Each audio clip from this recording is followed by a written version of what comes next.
Book of Mormon, Alma Chapter 24. And now it came to pass, in the 26th year of the reign of the judges over the people of Nephi, behold, when the Lamanites awoke on the first morning of the first month, behold, they found Amalickiah was dead in his own tent. And they also saw that Teancum was ready to give them battle on that day. And now when the Lamanites saw this, they were affrighted. And they abandoned their design in marching into the land northward, and retreated with all their army into the city of Mulek, and sought protection in their fortifications. And it came to pass that the brother of Amalickiah was appointed king over the people, and his name was Ammoron. Thus King Ammoron, the brother of King Amalickiah, was appointed to reign in his stead. And it came to pass that he did command that his people should maintain those cities which they had taken by the shedding of blood, for they had not taken any cities, save they had lost much blood. And now Teancum saw that the Lamanites were determined to maintain those cities which they had taken, and those parts of the land which they had obtained possession of. And also seeing the enormity of their number, Teancum thought it was not expedient that he should attempt to attack them in their forts. But he kept his men round about, as if making preparations for war. Yea, and truly he was preparing to defend himself against them by casting up walls round about and preparing places of resort. And it came to pass that he kept thus preparing for war until Moroni had sent a large number of men to strengthen his army. And Moroni also sent orders unto him that he should retain all the prisoners which fell into his hands. For as the Lamanites had taken many prisoners, that he should retain all the prisoners of the Lamanites as a ransom for those which the Lamanites had taken. And he also sent orders unto him that he should fortify the land Bountiful and secure the narrow pass which led into the land northward, lest the Lamanites should obtain that point and should have power to harass them on every side. And Moroni also sent unto him, desiring that he would be faithful in maintaining that quarter of the land, and that he would seek every opportunity to scourge the Lamanites in that quarter as much as was in his power, that perhaps he might take again by stratagem or some other way those cities which had been taken out of their hands, and that he also would fortify and strengthen the cities round about which had not fallen into the hands of the Lamanites. And he also said unto him, I would come unto you, but behold, the Lamanites are upon us in the borders of the land by the west sea, and behold, I go against them. Therefore I cannot come unto you. Now the king, Ammoron, had departed out of the land of Zarahemla, and had made known unto the queen concerning the death of his brother, and had gathered together a large number of men, and had marched forth against the Nephites on the borders by the west sea.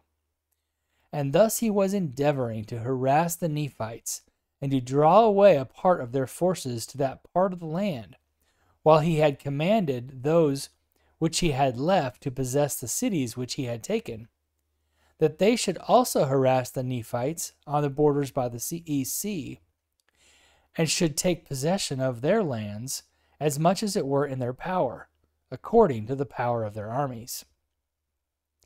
And thus were the Nephites in those dangerous circumstances in the ending of the 26th year of the reign of the judges over the people of Nephi.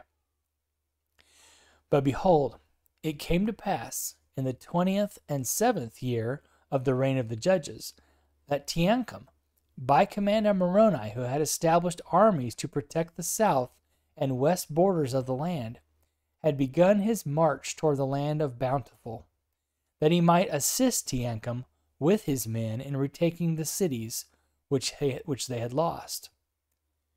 And it came to pass that Teancum had received orders to make an attack upon the city of Mulek, and retake it if it were possible.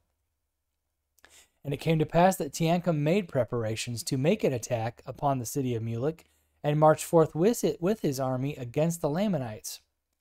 But he saw that it was impossible that he could overpower them while they were in their fortifications. Therefore he abandoned his designs, and returned again to the city Bountiful, to wait for the coming of Moroni, that he might receive strength to his army. And it came to pass that Moroni did arrive with his army to the land of Bountiful, in the latter end of the 27th year of the reign of the judges over the people of Nephi. And in the commencement of the 28th year, Moroni and Teancum and many of the chief captains held a council of war, what they should do to cause the Lamanites to come out against them to battle, or that they might by some means flatter them out of their strongholds, that they might gain advantage over them and take again the city of Mulek. And it came to pass that they sent embassies to the armies of the Lamanites which protected the city of Mulek to their leader, whose name was Jacob, desiring him that he would come out with his armies to meet them upon the plains between the two cities. But behold, Jacob, which was a Zoramite, would not come out with his army to meet them upon the plains. And it came to pass that Moroni, having no hopes of meeting them upon fair grounds, therefore he resolved upon a plan that he might decoy the Lamanites out of their strongholds. Therefore he caused that Teancum should take a small number of men and march down near the seashore. And Moroni and his army by night marched into the wilderness on the west of the city Mulek. And thus on the morrow, when the guards of the Lamanites had discovered Teancum, they ran and told it unto Jacob their leader. And it came to pass that the armies of the Lamanites did march forth against Teancum, supposing by their numbers to overpower Teancum because of the smallness of his numbers. And as Teancum saw the armies of the Lamanites coming out against him, he began to retreat down by the seashore northward. And it came to pass that when the Lamanites saw that he began to flee, they took courage and pursued them with vigor. And while Teancum was thus leading away the Lamanites, which were pursuing them in vain, behold, Moroni commanded that a part of his army, which were with him, should march forth into the city and take possession of it.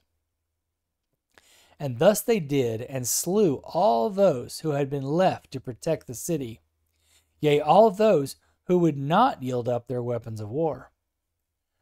And thus Moroni had obtained a possession of the city Mulek with a part of his army, while he marched with the remainder to meet the Lamanites when they should return from the pursuit of Teancum.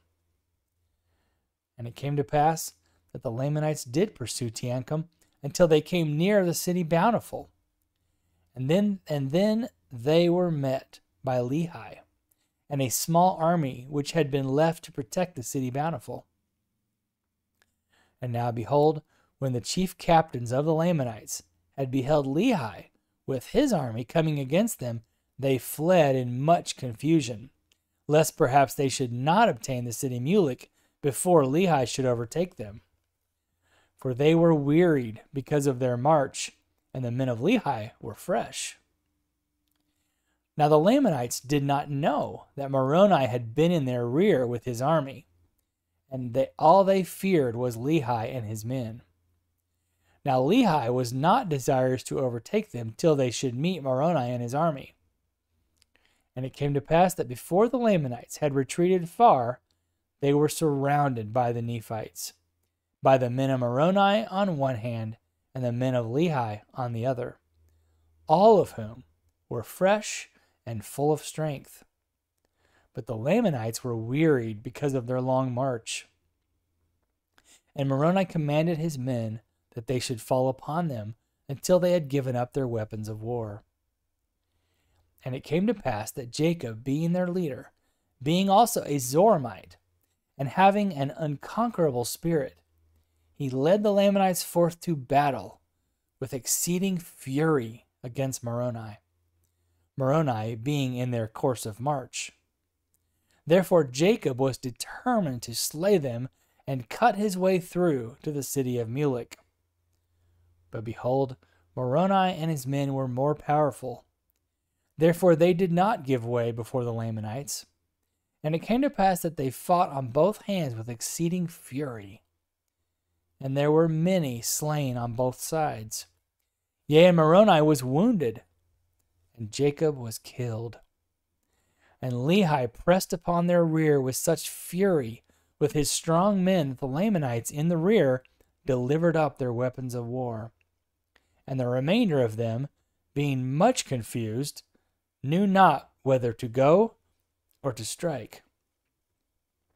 Now Moroni, seeing their confusion, he said unto them, If ye will bring forth your weapons of war, and deliver them up, behold, we will forbear shedding your blood.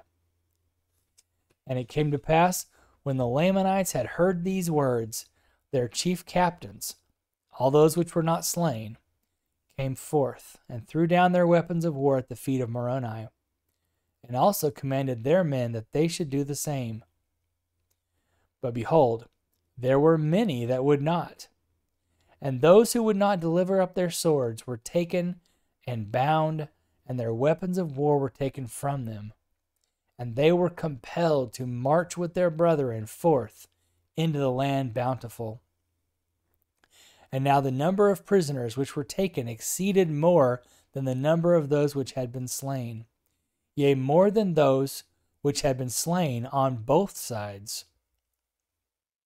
And it came to pass that they did set guards over the prisoners of the Lamanites, and did compel them to go forth and bury their dead, yea, and also the dead of the Nephites which were slain. And Moroni placed men over them to guard them while they should perform their labors. And Moroni went to the city of Mulek with Lehi, and took command of the city, and gave it unto Lehi. Now behold, this Lehi was a man who had been with Moroni in the more part of all his battles, and he was a man like unto Moroni, and they rejoiced in each other's safety, and they were beloved by each other, and also beloved by the people of Nephi.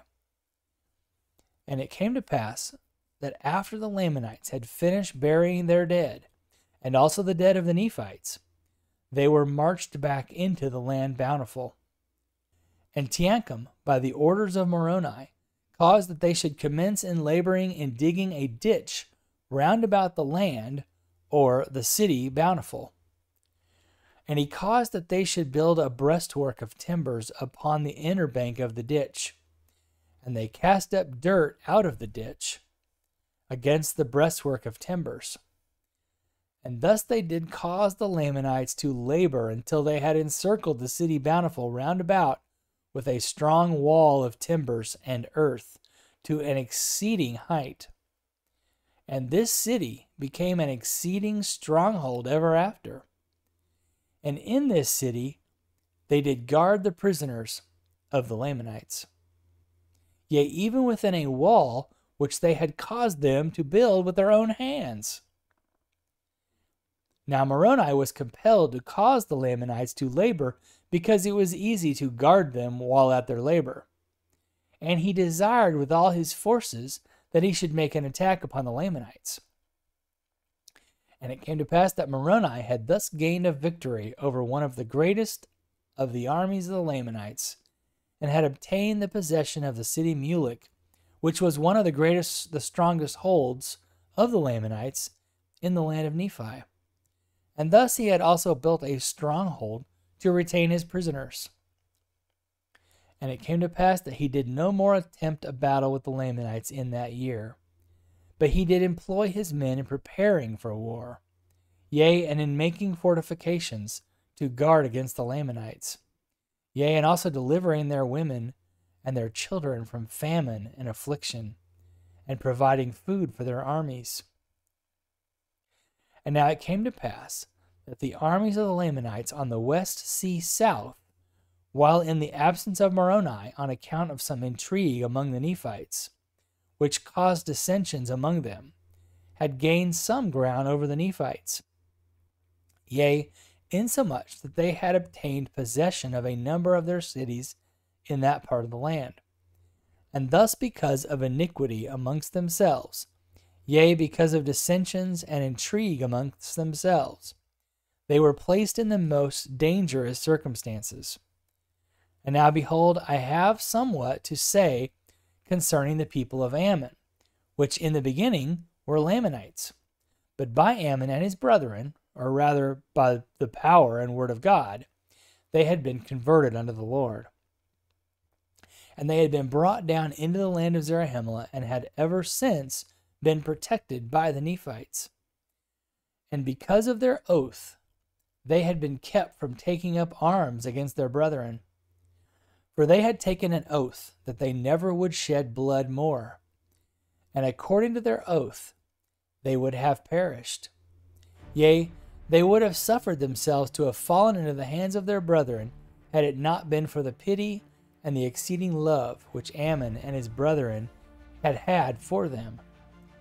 And for this cause they were brought down into the land of Zarahemla, and they ever had been protected by the Nephites. But it came to pass that when they saw the danger and the many afflictions and tribulations which the Nephites bore for them, they were moved with compassion, and were desirous to take up arms in the defense of their country. But behold, as they were about to take their weapons of war, they were overpowered by the persuasions of Helaman and his brethren, for they were about to break the oath which they had made. And Helaman feared lest by so doing they should lose their souls. Therefore all those which had entered into this covenant were compelled to behold their brethren wade through their afflictions in their dangerous circumstances at this time. But behold, it came to pass, they had many sons which had not entered into a covenant, that they would not take their weapons of war to defend themselves against their enemies. Therefore they did assemble themselves together at this time, as many as were able to take up arms. And they called themselves Nephites.